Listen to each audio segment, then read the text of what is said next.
Live, trance, and prosper. Hi, I'm Dr. David Phillips. Welcome. It's Wednesday, so it's pastoral question or seething time. Today I'm going to answer a question a few folks have asked me actually. Jim, Dave, Bob, and Amy have all independently asked me, Dr. Phillips, on your end card for your videos and on your website, you talk about seething. What is that?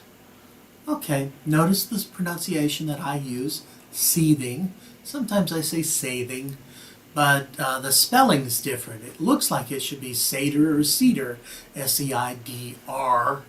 That's a weird D. It's not really a D, it's the th sound.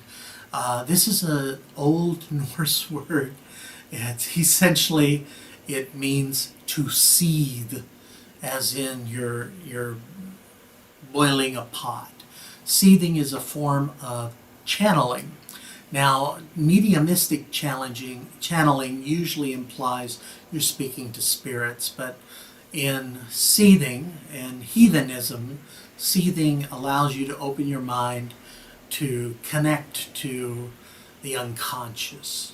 Okay, now some believe that you're connected to spirits, but you're not channeling the spirits, you're actually gaining access to information from them or the gods or the universe or the higher self. I like to think of it as a psychological process of opening the unconscious, and you're channeling your own unconscious, which is connected to your own higher self.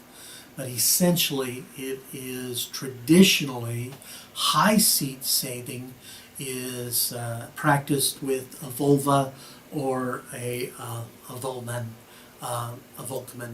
who sits on a high seat. Essentially, it's a seat that's higher than everyone else. It doesn't have to be a big throne or anything, but those are awesome. I'd like one if you want to give me one. Okay. But it could just be a seat with a pillow.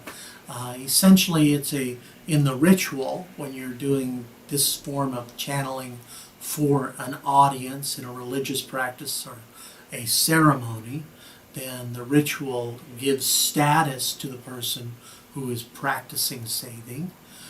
In traditional Icelandic or Northern European heathenry, it was mostly seething or sathing was practiced by women. Odin, of course, the Norse god Odin, practiced it. And he learned it evidently from Freya, who brought it to the Seiðr from her people, the Vanir. And it's important to understand that those are different races, it's different realms of the multiverse of the 9 realms. But Freya taught Odin, and she taught the Seiðr this form of technology. It's mind magic or a trance form. I'm particularly drawn to it. Now, the thing about traditional sathing, it was usually thought of as a woman's magic, and that men who practiced it wasn't as common, and sometimes they'd be called unmanly or something like that. Sometimes they were called gay, and there were a lot of insulting jokes in that form. We live in the 21st century. We don't live in the first century or backward. We're not a backward people, so anyone can practice. And there are other forms of trance magic or sathing that are not part of the vulva tradition. I practice a number, actually, and one of the practices I do enjoy is channeling my own unconscious. Some of you see that in some of the videos that I do. I do a lot of moving around and doing stuff, and I enjoy that. And I don't feel less of a man for doing it, so neither should you. But it is a form of unconscious channeling.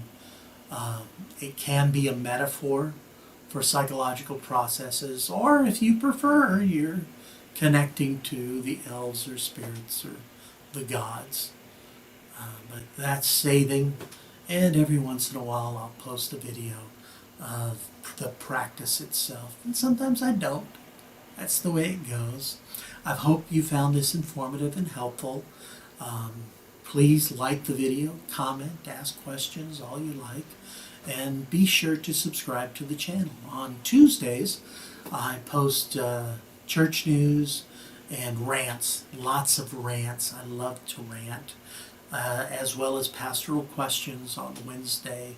And of course, Thursday is trance time, where I guide you through a helpful, useful trance process. We also have monthly sermons and webinars. So be sure to click subscribe so that we can connect with you, because we want to know you better. Till next time, this is Dr. David Phillips saying, live trance and prosper. Bye-bye.